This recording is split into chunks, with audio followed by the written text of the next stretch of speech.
Man, thank you, first of all. And we kind of talked a little bit in the hallway where we're going to go with it. But I think it's very valuable, when I mentioned, like, hey, when I met you and what you were doing, you were also a high-level athlete playing college sports. That transition from when you went from playing sports, deciding to go into the coaching space, and then building the gym business, like, take us through that, because I think the insights of, first of all, like the principles and mindset of it, but then the struggles that you had, and then I wanted to go into the building blocks. If you were to share, with everybody, like, these are the things that will help you build something that lasts, right? But I kind of want to go through that journey first of where you started on that. Well, first, I wish it was that linear. I wish it worked out just like you said. I could have saved a lot of years, but I didn't decide to stop playing football because I was just like, oh, I'm tired of scoring touchdowns. It was I broke my leg and ripped up my ankle really bad and couldn't move laterally for 2 years. So, yeah, football ended me. That'll kind of do it. Yeah, that'll kind of do it. You got to be able to move this way. And then there wasn't like a master plan from that point. It was a lot of me being lost, me being unsure, me searching for an identity outside of a sport that I had never been without. I mean, it was a lot of dark days right there. And that landed me, I worked at CarMax selling used Hyundai 98s to anybody that would buy one. So that's what life was. And then in the middle of trying to figure that piece out, I leaned back on my degree. I went to the University of Texas at Austin. Hey. He was watching the game right before he stepped in. Hey, we up 14-3 right now. But I knew I wanted to get back around sport in some capacity. And I studied kinesiology and anatomy at UT. And I interviewed for a position with a medical device sales company. And didn't get the job. But they liked what they saw in me and gave me the new hire handbook anyway and told me, study everything in here. And when another opportunity comes up for an interview, we'll call you. And so I was like, all right, bet. I mean, this thing's like the size of a dictionary, right? I'm like, bet, okay, when do you think that will be? And then they say, we have no idea.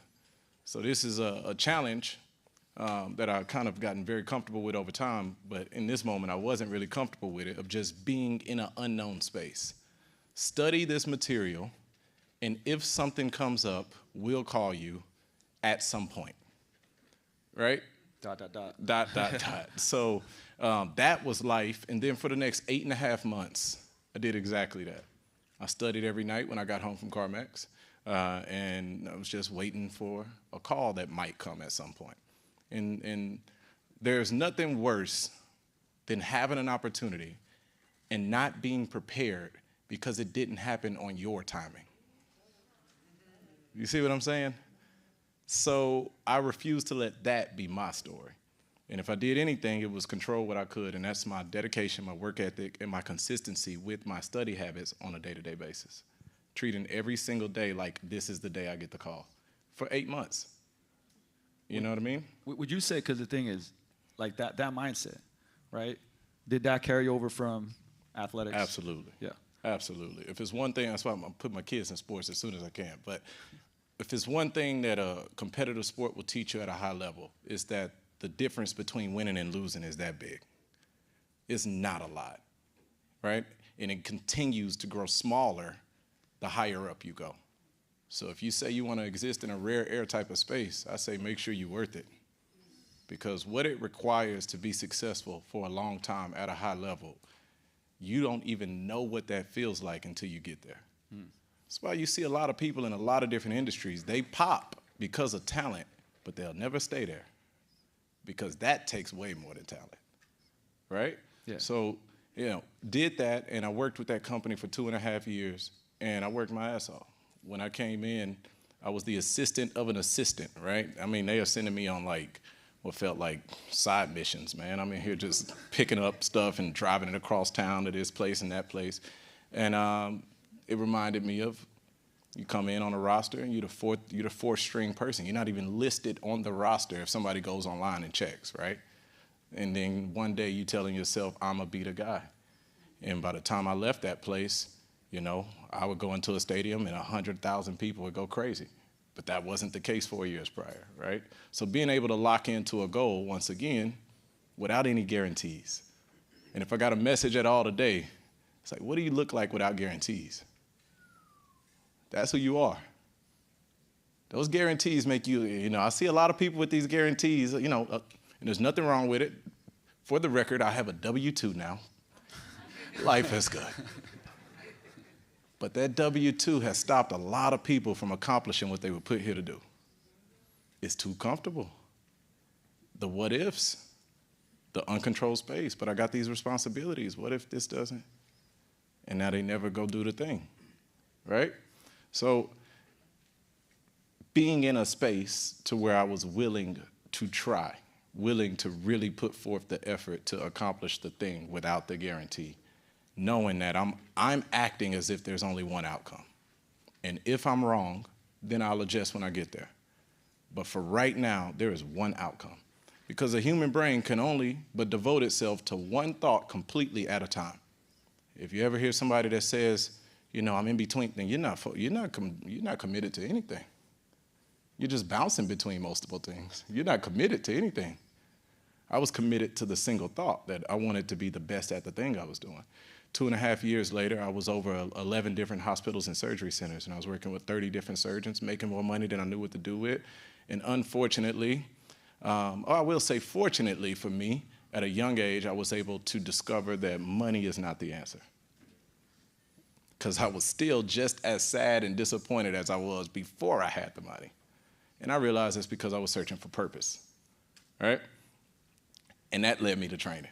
So again, I wish it was as linear as you said. That would have been, I'm really glad that would have been phenomenal. I'm glad that you broke that down, because there's some things that, one, I didn't know, and there's mindsets behind it. But a lot of things that we've been discussing here. Number one, it's like, man, you can't chase two rabbits at the same time, right? Like, get phenomenally good at one thing, and then also, hey, maybe you get what you think you want, and you're like, man, I hate this shit. Yeah. I got the money thing, but I absolutely hate what I'm doing. Hated it. Hated how much time it took.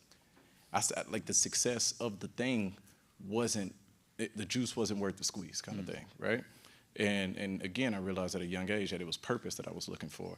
And that, I had to face some demons, because for those 3-4 years, I had been avoiding sports altogether because I was still hurt from not playing.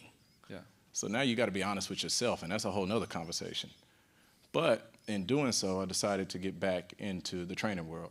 And that's what I knew, right? I have 3 older brothers. They all played ball. I had one brother played 10 years professionally. My father played professionally. Honestly, in my family, my uncle played professionally. It's like, if you don't play pro ball, we like, Yeah, I'm playing at UT. We're the #1 team in the country. They're like, that's cute. It's a tough crowd in Texas, man. It's a tough crowd. But getting back around sport was my goal, and I found a way to do that.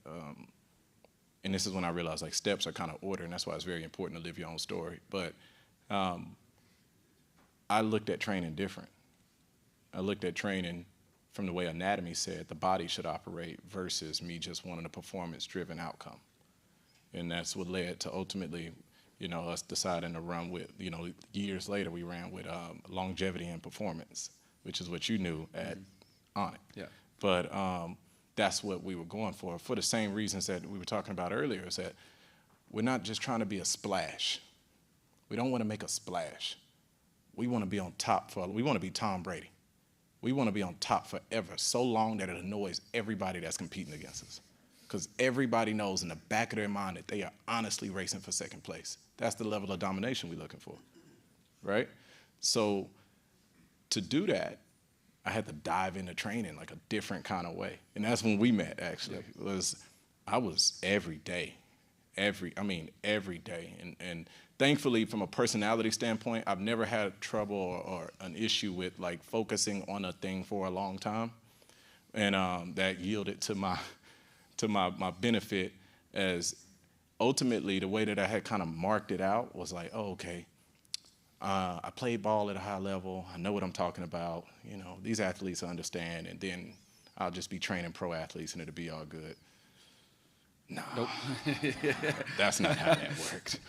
unfortunately or fortunately, I mean, I'm young. I'm like 24 at the time, 25 maybe.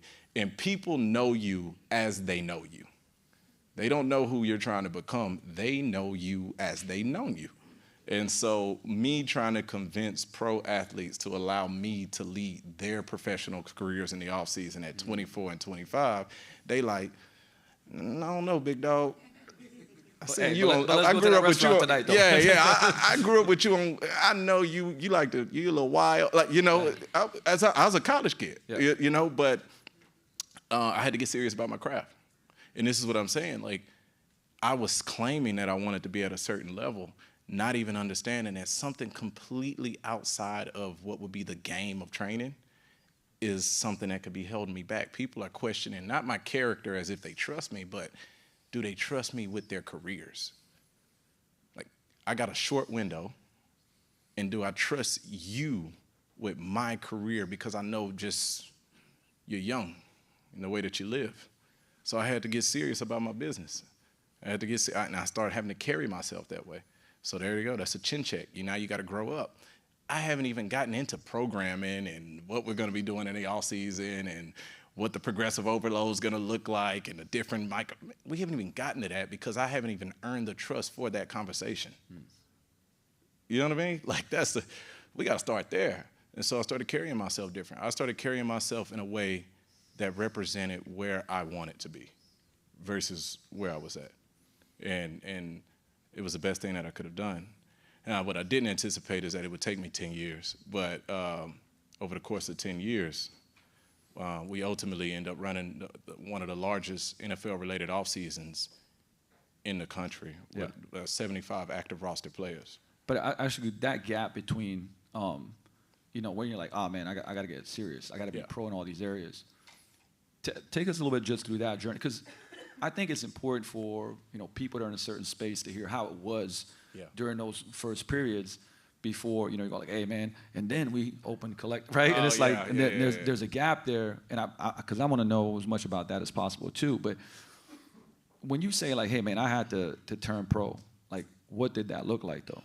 You know what I mean? It was tough. I mean, it was the easiest way I can say it is getting serious about your business. Right? Like, when people thought of me, I had to, former athletes have a tough time letting go of all of the things that come with being a star athlete. And I had to make a decision and accept that I wanted to be known. If I'm going to be known, I want to be known for what I'm doing, not what I've done. And that required something different. So I started declining the invites to the club, declining the invites because that's not my space anymore. You should go to that with your teammates. When you come talk to me, we should be talking about our goals for your off season, your eating habits, your sleeping habits. You know, that's where I fit in your life. And I mean, I did like most people, and I think you should do this on this journey, is I reached out to the people that I knew, the ones I competed against, the ones that I played with, and I put together, check this out, guys, I put together the absolute best business plan in the actual world. I took all the money that I saved from that orthopedic medical device sales job, and I jumped on planes and flew across country to different cities where I knew a player personally. So let's say you live in Seattle. I would pop up in Seattle and just be like, yo, Luke, what up? It's Jay. You know, what's going on, man? I'm just getting out of practice. I'd be like, oh, man, let's just grab lunch. I'm in the city. He'd be like, all right, cool. And then when he got to lunch, I would pitch him on why he should. Hey, this is why you should be with me. I see it, right? I went to 16 different teams, and I went 0 for 16. Oh, my gosh. I wasted so much money. I mean, the savings just went down. Like, it was like before I started this thing, I wasn't in poverty. Yeah, here we are. Again, the craziest part is that like over the course of, you know, the following decade, every single visit I took, those guys came and started working with me at one point or another, right? And so it's funny that the next year I got 2 guys that offseason, 2 guys. And I simply got them because they were living in Austin and needed somewhere to train, and they had heard about me. I was like, I could have saved so much money. Right? But being dedicated to what the goal is and not dedicate it to the time that I put on this goal. I just worked that process. In the first year, it was 2 guys. In the second year, it was 4 guys. And I made a commitment to myself where I'm only going to judge progress, not by looking outwardly or getting caught up on Instagram or what everybody else is doing. I'm solely going to judge progress based on January 1, 2013 versus January 1, 2012. What does it look like? And then I'll do the same thing the next year and the same thing the next year. And then I made a pact with myself, because I am a little bit nosy and I am a human. I'm only going to look up every 5 years to figure out what everybody else has been doing. I'm only going to look up every 5 years, and I'll see who's still in the game. And now I've had 2 cycles of 5 years, and I've looked up twice now, and the game has changed. The faces that were on top are not always on top anymore. The guy that I remember Les Spellman when he first got started, and now I'm looking at Les, and he's killing it, right? I remember some other guys that got really comfortable in that seat, and they no longer there. And so just being dedicated to the thing. I don't like giving it what it required for success, like proving to success that I'm worthy. You know what I mean? And that's what I did. That's what I did. I just chopped wood and carried water every single day. I know it's like, bro, it got to be more to it than that. And it is, right? You need to be creative in your approach. You should, at this point in 2024, you should have some type of level of a marketing strategy, because people just sometimes don't know, right? Does your immediate area, call it a 20-mile radius from where you're at, do they know about you? Do they know what you're doing? Do they know your service and offerings? Do they know that? And if they don't, then it's on you for them to know that, right? So like those things need to be, but at the end of the day, it's the product. We talk about it a lot, it's the right? product. Yeah. It's no substitute for what you're putting out there. And the only way you can put great product out consistently is if you're doing the things to do that. Like, what's your study habits look like? Are you doing? What's your continuous education habits look like? Like, are you willing? You should look backwards and laugh at the things you were doing 3 to 5 years ago. Like, you should be able to be that level of transparent and honest with yourself. And I try to create that type of that transparency in all of my training with all of the guys. I used to tell them all the time, my goal is to create an autonomy type relationship. I want to teach you and educate you. You should always be able to ask me the word why, and I better have a distinct, clear answer. If I don't, you should fire me that day, because your career is too important for me to be making shit up. But for me to gladly give that, then what type of work ethic am I putting in on the back end? How confident can I be in that? You know what I mean? Because the truth is, you're a subject matter expert majority of the time when you're in these settings. People will do stuff because you said to do it and no other reason. But what happens when they go get those things fact-checked with somebody else? What happens if an athlete is in Seattle for the summer and they start working with him? Is he going to say, the hell are you doing? Who taught you this? Wait, what? Or is he going to say, oh, no, yeah, you must be getting some good work out there, right? If it was like old school elementary and everybody had to pass their paper to the left to be graded, what's your grade look like? But that's how you have to treat the craft. And that's how you have to treat it that way. Like, this is going to be graded for everybody to see at all times. I'm proud about what I put out there. So based on that, too, because, like, recurring message to certainty sells, right? Like, you get very good at what you do, and it's like you pitch different, right, versus if you're unsure about it. Absolutely. But at what point in time, because it's like, man, I'm going to be great at this, I'm going to be great at this, do you get to like, all right, we got coaching, and then we got the business of coaching, and then how do you approach the skill sets in this bucket, because they're different skill sets? Like, at what time was it for you? It's like, oh, shit, like, I got to start marketing, I got to start making a plan. How do I go about learning that stuff? That was tough, because that was a whole different skill set, right? It's a difference between developing talent and then running a business. Those are completely different. I was fortunate enough to be thrown into the fire in 2017, 2018. On it. You guys familiar with On It? Yeah. All right. So they reached out to me, and they were breaking up with Joe DeFranco at the time. And so they wanted somebody to take over their performance arm. And I'll be honest with you, I looked at the offer, and I was like, yeah, absolutely. yeah, let's do it. Not knowing what it was like to be a leader of men, not understanding that like that leadership seat is different. Like running a department was so very different than, you know, developing athletes, right? And so now my days changed. As to where my day was wake up 5 a.m. and from, you know, here we go, let's win the day. And from 6 a.m. to call it 3 p.m., 4 p.m., I'm back to back. I'm training all day, right? And then after that, I get my own workout in, go play a little basketball if I got the legs, and I'm going home. That was a hard day work. That's what it looks like. And doing that well enough now put me in a different seat as to where this seat looks like wake up at now 4 a.m. because I got to train to 8, but then I have a meeting at 8:30. That meeting goes to 9:30. That's with my supervisor. And then I got a 9:30 meeting with the marketing team because we want to figure out how we're marketing this arm. Then I'm going to go from that 9:30 meeting to 10:30. Then I'm training again from 10:30 to 2. Only now we got a 2 o'clock meeting. You see what I'm saying?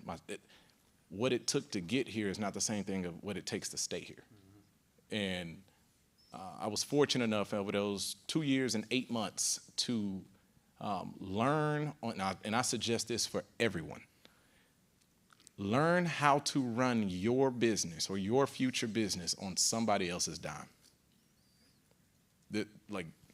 Don't feel like you got to jump out there and throw that savings or throw that, learn how, don't let your first at-bat be your real first at-bat.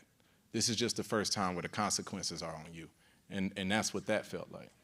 I learned over, Jason Havey is his name. He ended up stepping up as CEO before Onnit sold in 2020. And my first meeting, I walked in like 2 minutes, maybe like 1 minute late because I was with an athlete at the time. And up to this point, it was all good between me and Jason. I see him, fist bumps, it's all good, right? And I walked in and he said, hold on, before we get started, he said, Jeremy, if you ever ask me to a meeting, I'll respect your time and I'll be there on time. I ask you to do the same. And I was like, and that was the best thing for me because what it took to get here is not going to be the same thing as what it takes to stay here. And I had to grow up. It changed my mind. It changed the way that I approach things. I had to study different. Now I'm spending time with a marketing department to figure out how to market this product. Now I'm spending time with the leadership team figuring out, all right, how are my coaches that are under me, how are they performing? What are our benchmarks? What are our markers? What's my budget look like based on our progress and our performance? And then from a creativity standpoint, how are we using our likeness to get, Rogue to send us, some discount codes so that we can order some equipment versus me just going through the website, right? Just you start figuring some things out a little bit. And that this is such a big point what you're bringing up. For anybody that's don't know what role you're in, but going from, so for example, when I worked at a big box gym and went to my own space, you have to get good at sales and marketing before you do your own thing. Otherwise, you're figuring it out while you're losing a lot of money. Yeah. Maybe so much that you don't make it, right? And this point of learn, be the person that makes shit happen somewhere else. Yes. Because then you'll be ready for that next step. Absolutely. And that next role, rather than going man, I'm gonna that idea I'll jump off a cliff and build a parachute on the way down don't work a lot of times. Yeah, yeah. So it's a lot of guys at the bottom of that hill that regret that. Yeah, I was like, man, I read that book and it's that shit didn't work. Yeah.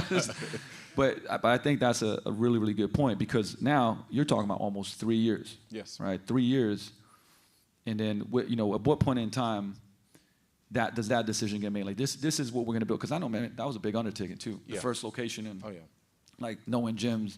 That wasn't garage gym, 15K budget. So no.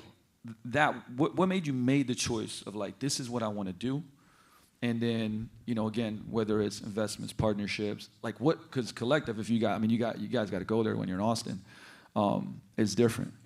It's like a social performance club, and I'll have you explain what that means too. But I've been there and it's dope. I mean the energy, the principles and everything, the culture around it. Yeah, thank you.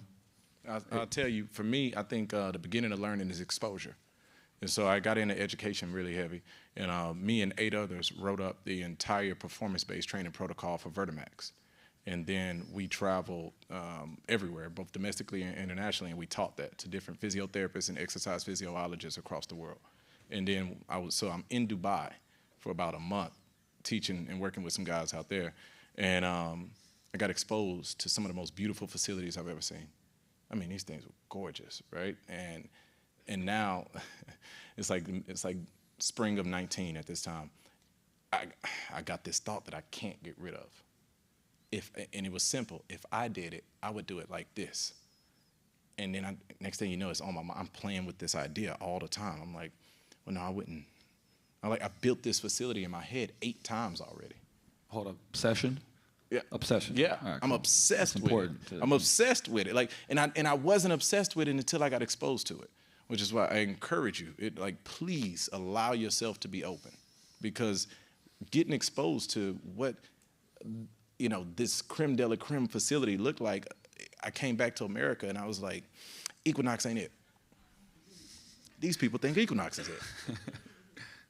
They only think Equinox is it because they haven't seen this thing, right?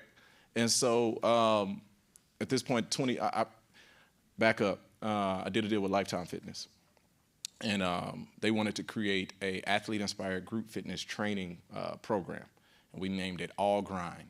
And we were going to roll it out first in Austin, then regionally, and then to all of their locations. And Lifetime's $7 billion company, right?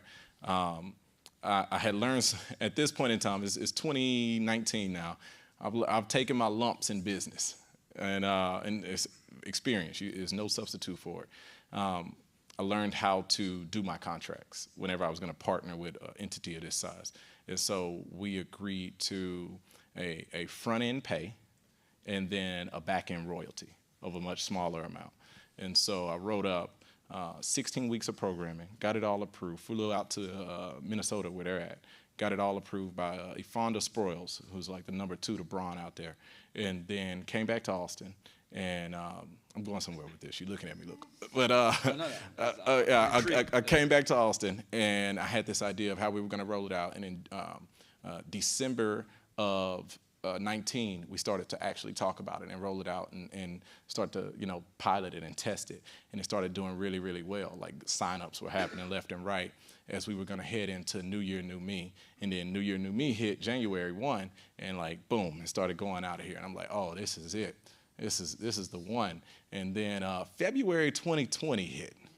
Anybody remember February 2020? So, and this is where the experience kind of stepped in from previous deals where I failed to negotiate properly. I made them furlough the deal. Whenever you furlough a deal, it ends there. What's been paid has been paid. And took that money and said, all right, what do I do with this lump sum now? Because I had them pay on the front end with a back-end royalty that never seen the light of day, right? Do I take this money and now find somewhere safe to put it? Or do I take this money and go work on that idea that I've been obsessed with? And that's what we decided to do. And to your point, it wasn't a $50K budget. That first facility, the very first one that you've seen down south, it cost us $1.5 to build out. And we did it in the middle of COVID. That was I tell you, I got the most brilliant business plans. Like, it's the middle of COVID. Nobody, even if they go to a gym, they're not going to a public gym to work out with strangers. At this point in time, we are all terrified of each other, right?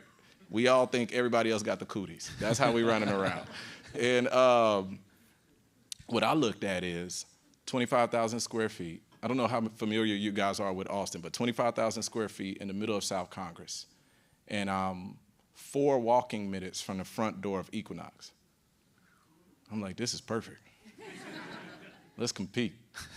Let me show people that you are not the Equinox in New York. You are just a building, and you have their name on your front door. That's how I look at it. That was the actual thought process. And then, I looked at who their top performing coaches were in their company. Because I'll be honest with you, Equinox had a data leak. And you could see a lot of stuff that they didn't want anybody to see. And then I looked and found that there were 2 coaches in Austin that were in the top 10 of performance for them. And they happened to be in that building that's 4 minutes away. And then I DM'd both of them. This is true. Because we're here to compete. I'm here to compete. Don't get me wrong, I hear this phrase that goes around and I 100% agree with it. They say, what do they always say? Fitness is family or something like that. I agree. But we're here to compete. So we started building that out. We built it out, and it took a while. I got the building at the back end of 2020. We started to build out Q2 of 21. We soft opened September of 21. We grand opened March 3rd of 22. So it took a while because, again, it's COVID. And everything's behind schedule, including like building permits and everything else, right? And then, oh my gosh, I ordered all this custom equipment from London. I swear to you, for 4 months, I would check its location to see. It was just in the middle of the water. Every single time I went on this little site they had, it was in the middle of the water. I was like, I'm looking at like, what's the ocean? And it's this dot, and I'm trying to, was it that like, I'm trying to see like if it moved in the ocean at all. It was the dumbest thing. But we opened up March 3rd of 22, and the city was ready for it. Right? And it was a beautiful facility, super proud, super happy that we did it. But we hit the ground running. I mean, I exhausted everything, every resource, anybody in my network.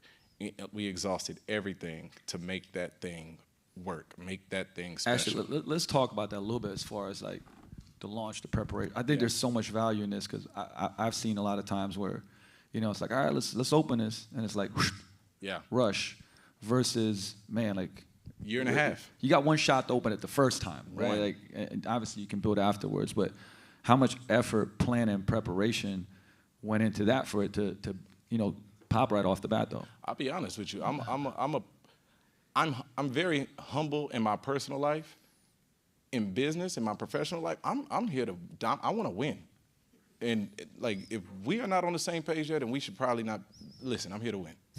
You know what I mean? So a year and a half was not because I wanted it to take a year and a half. It's because it wasn't ready, and I was not going to open up a day before it was. I looked at this thing like, I have Eminem 8 Mile. I got one shot. And at this point, I'm literally 10 years in. I've already found success in my training career, right? So we've actually built something that we need to protect. And that's how I look at it. So if I'm taking that shot, then this is going to be the shot. Right, and that's how I approached it. That's how we looked at it. And my gosh, I had my business partner was not very, very happy with me because I just refused to open it. Right, but I mean, we assumed the lease September of 21. We opened March of 22. We are bleeding. Yeah, that's a lot. 25,000 square feet in the middle of Austin on South Congress. It is not cheap, and we are bleeding. And I felt like I'm just sitting there like, no, when it's ready, we'll know, and we will open, right? But like I always say, you got to have some discernment to know the difference between being bullish, ultra-focused, locked in on a vision, and then stubborn and detrimental to your own progress. And that was the time that I felt, the former. I was like, no. I know you pissed off at me right now. You won't be pissed off at me. Just trust me. Just trust me. It's not ready yet. We get one shot at this. And we did everything. We did everything. I mean, I did everything for free. Things that I would charge for, I did them for free. I spoke at the Boys and Girls Club of America, their national luncheon. I told them, they said, don't pay me anything. Give me 5 minutes on stage to talk about my business, right? I did the University of Texas luncheon when they were introducing Coach Sark as the new coach up there. I said, I said, don't pay me anything. Give me 5 minutes on stage to talk about I'm giving this everything. I'm going to give it everything because that's what it required. I'm going to give it everything. And in doing so, we opened March 3rd of 22. The business was profitable in less than 9 months. And we bought a medical practice October of 22. And we opened a second location February 3rd of 23. And we're working on the third location now. And we're completely profitable at the corporate level as well as four-wall profitable in both businesses, right? That is hard, especially in an industry where, the competitors are coming. And we are around the corner from this building that has Equinox's name on the front door. So they're not going away, right? And it's only so many people that are willing to even sign up for what we offer. So it's a limited amount.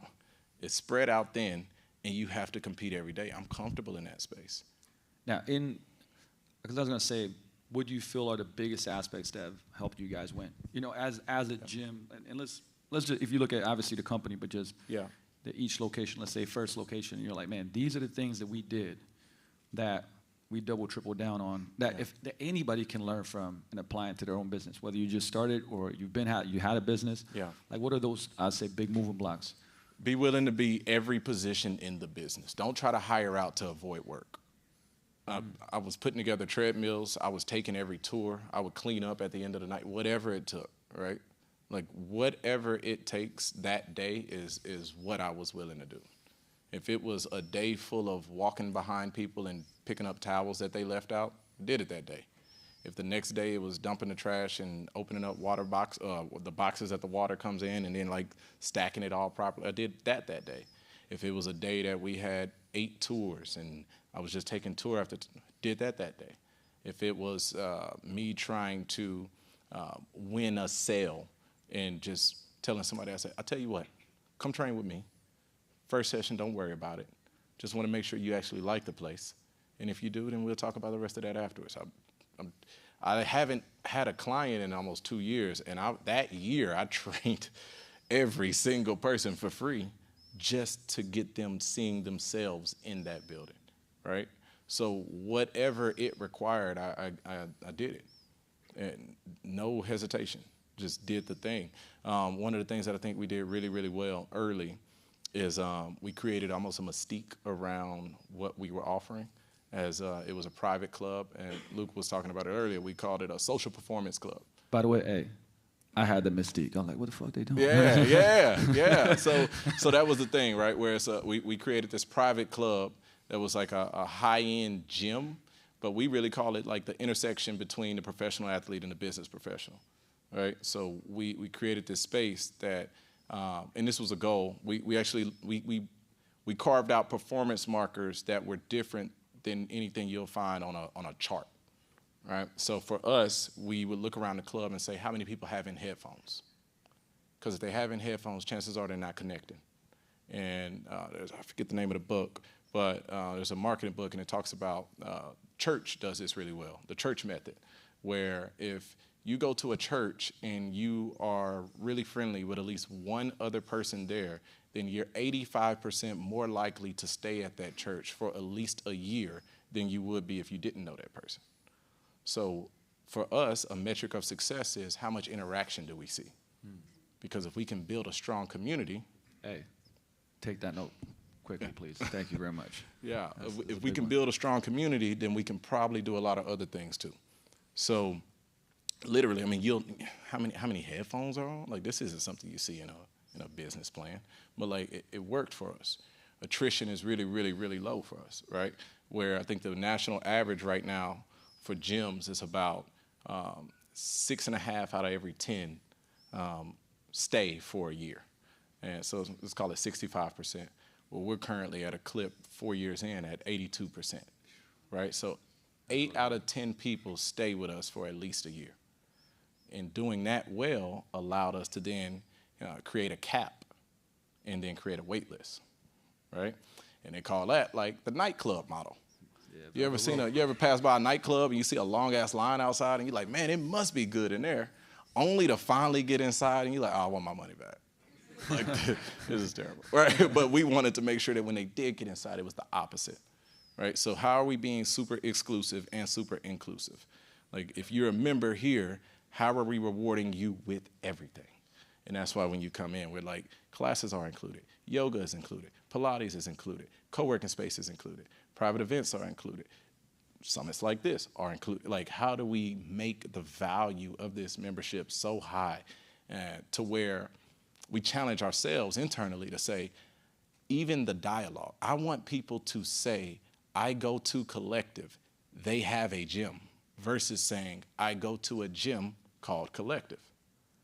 like even if we can change the psychology of how they view this thing, if we do that well, it'll make it hard to compete with us because we placed ourselves in a different lane. And that's been the challenge. Actually, out of curiosity too, what's your membership price? Because I think it's good for people to know. Like, one, you're exclusive, you got a waiting list, but you do have all these amenities, which are dope. You know what I mean? But where do you fall in that? So right now, it's $1,000 on the initiation, and then $399 a month. And what I tell everyone is that gets you the membership. That gets you access to anything in here that doesn't require a human to service. And then, if there is something, massage, personal training, you need a chiropractor appointment or a physical therapist appointment, or appointment with one of our nurse practitioners, or you're trying to get an IV, anything that requires a human to service, that human should be paid. I've never had pushback. Most people say that makes sense.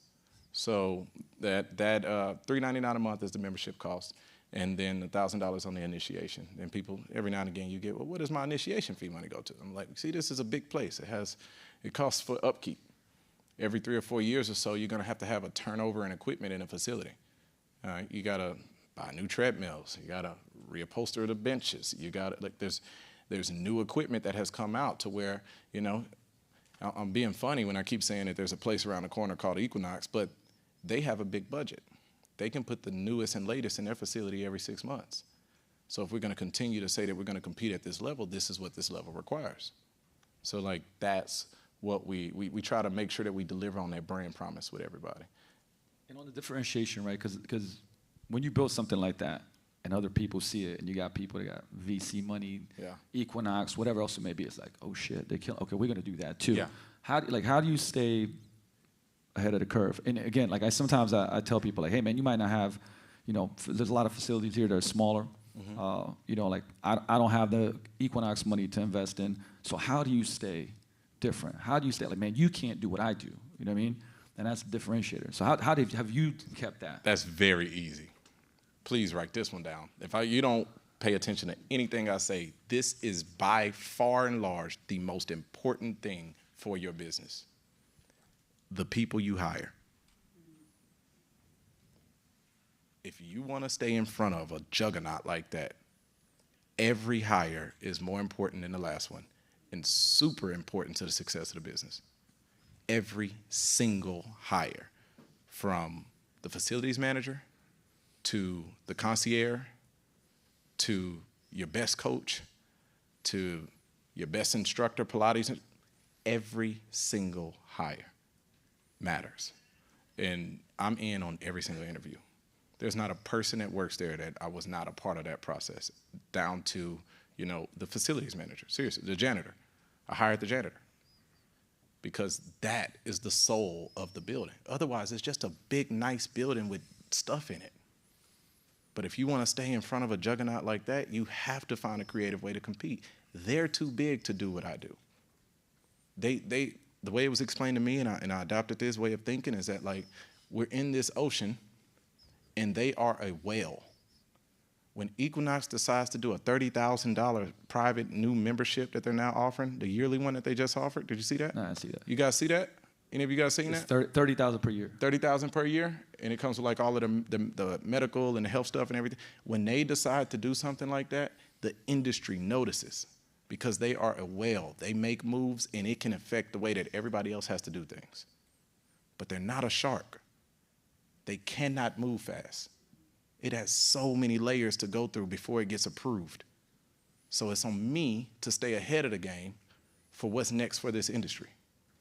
And that's where we win at. We win with speed, and we win with hiring well. And when we make a mistake, because we do, we win with firing well. It's the truth. It's unfortunate. It's the truth. I hate it every single time, and I make sure that I'm there every single time. Because unfortunately, I realize that, especially in the economy that we're in, this is not just me letting go of an employee that is underperforming or done something, shady or something, whatever the case may be. I'm impacting a family. This person has somebody, majority of the time, they have somebody that depends on them. So I don't take it lightly at all. But I am so dedicated to this thing that I will always do right by it. And if that is releasing you from your duties here, then that's what's going to happen. I tell every single person, I'm hard but fair. I'm consistent. I listen to every idea, and best ideas win. There's no such thing as tenure with me. You can be 10 years in, this person can be 10 days in. If they got the best idea, that's the one we're doing. Because I'm not dedicated to y'all, I'm dedicated to it. And that's, from my chair, the best thing you can be is honest and consistent. You'll never lose respect that way. I have people pissed off at some of the decisions I make. I'm okay with it. They know that I was honest with it, that I had the best thing in mind for the thing, and did it that way. But like that, to answer your original question, that's how we stay in front of them. That's how we stay in front of them, is that we have the ability to go the extra mile, and then we have very special people in the building. Now, the tough part is you hire talented, special people, you're not going to keep them forever, because those people are on their own journeys, and they're going to go on their own paths, and this is just a pit stop for them. This is a stop in their story. And you have to be okay with that, because you don't own people. You just have shared time with them. And that's how I view it. It's like we got a shared time. I don't know how much time that is, but we got shared time together. I just had the first coach that I ever hired. I hired him out of Brooklyn, New York, actually. His name was Eric Rakowski. And he just took the director level position for Nutrabolt as they moved their headquarters from College Station to Austin, and gave him a nice W-2. and he is feet up, doing his thing. I can do nothing but shake his hand. Sandy Brockman, phenomenal coach. Ivanka Trump comes in one day, falls in love with Sandy, and she wants Sandy to be her personal coach, and took her out of Austin. And you're like, cool. What do you do? Yeah. You go find somebody else. Make sure that they're the right hire. Make sure that they had the same stuff.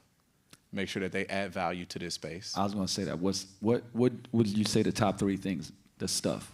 If you're looking at the people that stay, it is. It's only 3 things, right? Character, culture, and competence. Those are the 3. And character is by far the most important. Character, culture, and competence. I need people that are who they present themselves to be, no matter if I'm sitting here with you or if I'm sitting there next to them. Culture. I'm trying to build something, so we have to be aligned in what's most important in the way that it operates. And I don't need everybody to be robots and be the exact same. I just need them to add their unique touch to the thing that we're building, and it fits. Like that game Tetris, it just fits. And then competence. There's no substitute for it. You got to know your shit. You got to be good at the job. So like that has to happen. I met a kid, Andrew, and I met him 2 years ago. Character and culture was off the charts. Competence, he didn't have the experience, and so he didn't have the knowledge base.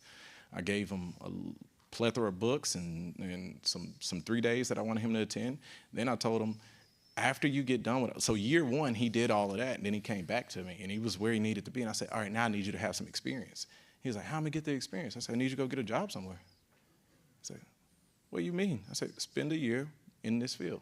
I want you to see what it feels like day to day. And then come back to me. 9 more months went by.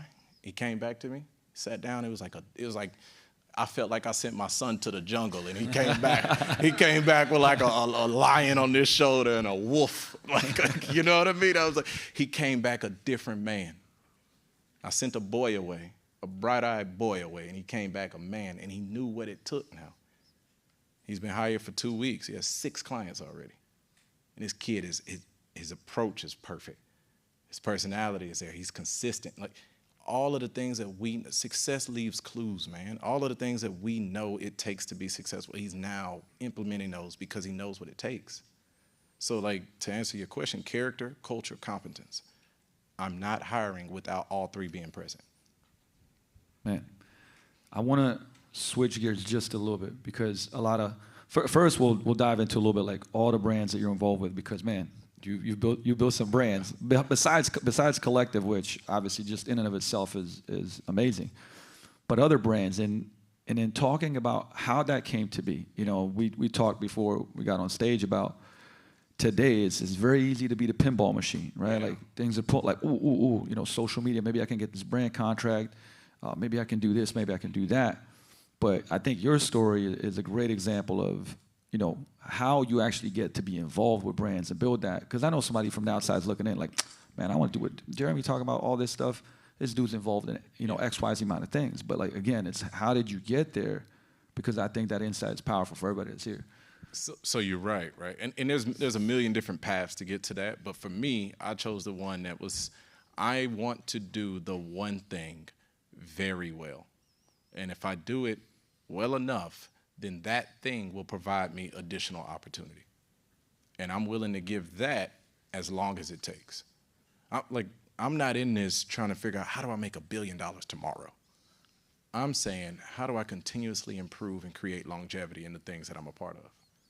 I'm looking at this, I want to be, like, whenever I exit this earth, I want to be working on something. I'm not looking for retirement. I hope to never retire. I'm not looking for a way to relieve myself of work. I'm looking to pick the things I want to work on. Like that's how I look at things, right? So I did just the training piece for like a 10 in a couple of months, and then additional opportunities started to come. When we did, what happened is we did Kollective well, and now deal flow started to present itself. And early 21, I was speaking at a conference, and when I got off the stage, I met an older Italian gentleman, and I just had my daughter. And well, we had our daughter. I didn't have my daughter. But when I got off the stage, he was trying to talk to me, and I was like, "Yo, I'm on bath duty tonight. I gotta go. But here goes my number. Hit me up." And left, right? And it's the middle of summer. It's like May in Texas. It's warm. Yeah, it's hot, man. It's the next day, and I was walking to my car. There's no other cars in this parking lot. And this is, oh man, if I could paint this for y'all. Like, this older Italian dude's running across, he's like, Jeremy, and he's running across this parking lot. My cousin was with me, and then we looking, like, we squinting. He's like, who is that? I was like, shit, I don't know, but he's booking it. And we looking, and he's running across this parking lot, and he has a shoebox in his hand. And he was like, I wanted to get these in your hand. I need you to look at it. I just launched it 2 months ago. And so I looked, to be honest, I didn't. I really just threw it under my desk and just kept going. But then I was getting out the cold tub, and I just opened the box and slid them on. And I was like, oh, man, these are actually pretty comfortable. And then I hit them back up. It's probably July. I hit them back up, and I told him, hey, send me some studies on this. You say you got some studies. He's like, yeah, absolutely. It's podiatrist back, et cetera, et cetera, et cetera. And he sent it to me, and I read through it. In my time spent doing ortho med sales, this is what we used to do. We used to like read these double-blind studies, and I'm reading through it, and I'm like, oh man, this is actually legit. It's just ugly, but no, it's super legit. It's really ugly, right? They couldn't get the white color right. It was more of like a salmon, so it was like black on top with like. Who wants that? Nobody. This is an ugly thing. But we talked and we chatted, and then I was like, "Who's the target market here?" And he's like, "Outdoor sports, rock climbers." And I said, "That's cool, but I think that there's a bigger play here." And he's like, "What do you think?" I said, "I think this can be all over the NFL and the NBA." And he said, "You think so?" I said, "Absolutely, absolutely." And then we worked out, which I'll never do this again. But I don't know if it's because he was an older Italian guy and made me comfortable with it, but we did a handshake agreement. I just felt like he was going to stick to his word, right? But it was like, man, you shook Sinatra's hand, right? Yeah. You know what I mean? Like, I was like, shit what he wants nah, this though, guy, man. like the way he was looking and the way I was like, my cousin was like, you think that's smart? I said, that's dumb. But, you know, I believe him. And for the next 12 months, I ordered like all of the, he sent me all of these shoes, and I started like getting them on people's feet, et cetera, et cetera, et cetera. And man, he honored it. 12 months later, we went to breakfast, and the contract was there with my ownership of the company. And we've been growing Kane Footwear for. You guys know Kane Footwear? Yeah, we've been growing Kane Footwear for now, what, 3-4 years now. So. Hockey stick. Yeah. And so then getting the licensing done was super big for us at the college level, and then using the network to then do the NIL deals with the licensing. Like we grabbed Marvin Harrison Jr. last year and then released an Ohio State shoe, sold out in 14 hours. So like, you know what I mean? Like doing that the right way. But then you start being able to pick your spots. You can start picking your spots, and it's been fun. Oxefit was another one that we worked on real early, and I'm still helping develop and having a great time there, right? Just being able to do a couple of things. We bought the Texas Ranchers, the pickleball team, and hey, you were ahead of the game on that one too. Yeah, man, I tried to think. Yeah. So I mean, it's just paying attention to the things that are around you, right? I started seeing pickleball pick up in Austin. Austin's it's like Seattle a little bit. It's like a super outdoorsy kind of active city. Hold up, you know this stat? You know where pickleball started? No, I have no clue. Bainbridge Island. See what I'm saying? You know what I mean? Yeah, but even when I was telling him, I was like, man, I think this thing's I think it's gonna find its way out of the retirement home and into like major sport. And people thought I was, but once again, I'm dedicated and I'm willing to take my chances on the things that I like truly believe in, right? And I've taken some L's for sure, but doing that the right way. We bought the Ranchers, and then subsequently we opened up an actual pickleball club that's been doing really, really well. And then I wanted to try my hand at a couple of other things. Wine? Yeah, so we opened up a wine bar. I like wine. I used to drink dark liquor, and I just couldn't do it. It's like, man, my body. So I stopped drinking, and then I only drink a little bit of wine every now and again. So I think the truth, though, is that through the experience with Kollective, you start to understand the psychology of a certain audience. And then I started trying to really dive deep with that core group. And I try to understand if I'm doing like a character breakdown, I'm like, all right, Jane Doe wakes up at 6 a.m. Then she does this. Then she does this. Then she does this. She spends her time here. She shops here. She eats here on the weekend. When she's going out with her girlfriends, they're looking for this kind of vibe. Like just taking the time to really challenge myself to go deep with this audience. And we've been able to create a couple of different things. We did the clothing store. It's doing well. And now trying my hand at hospitality. This has been challenging but fun. We opened up a couple of restaurants. So just at this point, like I said, I just want to be, what are we working on, right? So the sky is really the limit. I do believe that. But just understanding that when you know your principles and you understand your target audience, when you start to understand them really, really, really well, and you can only do that by spending time there, you can do anything. You can literally do anything. And that's where we've been at today. So now when you look at it, it's kind of unfair because you look at, if you never paid attention to my story or a story like mine to like chapter 35, and it's like, oh man, they got it going on over there. I'm like, bro, go start at the beginning. Yep. Like these things, they take time, and that's okay. Because how boring would this game be if you started it yesterday and then it popped today and it's over, right? Like take the time that it takes. It's okay. Man, I got a question for Des real quick, because do we have 5 for questions? Only 5. Okay, right, I'm sorry. I get long-winded, guys. I apologize. I got like 72 more questions, but you know what I mean. I want to. Does anybody like based on Jeremy's shares? Does anybody have any questions? Any question goes that might be insightful to you. All right, we'll start there. We'll go to Cass. Did you hire the 2 coaches? Did you get them? Oh, sorry. So did you? I already know the questions. Did you hire both of the coaches? Did you get the coaches Equinox? from Equinox? Yeah, absolutely. They were a married couple. Are they still there? Okay. Are they still there? Yes, they are. Okay. I'm just curious. That's a really good question. Yeah, Cass and Ben and Cass, they're amazing. So they're a married couple, and this is what I did. They're a married couple, and Ben doesn't know I know this. Cass was outperforming Ben, right, by far. But they were both doing really well. And so I knew in recruiting Cass, I could have some pushback from Ben if I didn't recruit Ben. So I invited Ben to Cass's interview and sat down with the both of them. And he got a chance to see his wife be excited, get an opportunity, and kill it for 2 months. And then I extended an invite for Ben to come sit down, and that one lasted all of 5 minutes. He was like, where do I sign? So, strategy. I hate him, Mike. Hi, Jeremy. First of all, I love Kollective. I've been there a million times. That makes me happy. 2 questions. I'm sliding in 2. 1, what are your principles? And then second to that, how did you build a relationship with Sohos? Okay. We didn't even touch on that. Yeah. My principles as far as like just how this is my number one principle, in all honesty. I got two, but this is the number one. Never compromise my morals. Make sure that, because I'm very competitive, but make sure that I can look in the mirror and be okay with me. And as long as I'm able to do that, compete every time.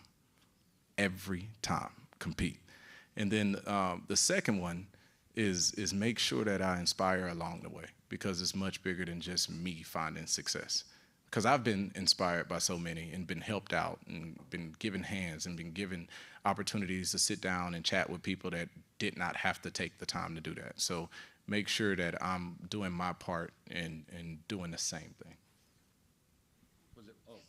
Oh, I'm sorry, in the Soho House. So I found out they had a partnership with Equinox. True story. Hey, rewind back to compete. I found out they had a partnership with Equinox. You know, the one right around the corner with the terrible parking garage. And I did some digging to find out the details of that partnership. And then I applied for a membership. And it took time. This all takes time. And after I got approved for the membership, I found who their partnership manager was. And then I approached that person and said, how's the partnership going over with Equinox? They had no idea who I was. And you know, you let people, and they'll talk a little bit. And they talked about some of their frustration points and everything like that. And all I did is I presented to them answers to those problems. And I was like, what if you did it? And they said, oh, they're unwilling to do this. And I said, well, if you do this, they'll do this. We just sat and talked and chatted. And at the end of the conversation, I said, I'll do everything that I just talked to you about with Kollective. And they were like, you're at Kollective? I said, absolutely. And if you tell me we got a deal, then everything we just talked about that you said you wanted is yours. And we shook on it, and paperwork was drawn up shortly after. Hey, are you picking up like the crumbs right now? Right? Like research. Like prepare. Ready. And then win. And then win. All the you gotta win. Win all the time. You gotta win. All right, last one if we got it. No, because it was so thorough. Hell yeah. Hey, thank you, brother. We got it? I love pickleball. I want to open a spot. Do you suggest doing it or not? Yes is the answer, right? For the reasons that you just said. I love pickleball. I want to open a spot. Then do it, right? I would say take the time to figure out how to do it successfully, right? Like honestly, like where the people out here that are playing, where do they play? Go spend some time over there. What do they like about it? Write that down. What don't they like about it? Write that down in bold writing. And then what am I going to do about it? But the answer is yes. There's never a time that I would ever suggest anyone don't take their shot when it's the right time. But just, I wouldn't tell you to, you know, what you said, jump off the mountain and build a, no, absolutely not. Absolutely not. But yes is the answer to that. Is that Mike can build some, I'm getting interrogated with that light, so that's why. Mike can build some shit. All right. Pickleball. Man, hey, this was so insightful, man. I could talk to you for hours. Facts. You know what I mean? Like, hey, a round of applause for Jeremy, man. This shit was great. Thank you, guys. My dog. Appreciate you, brother.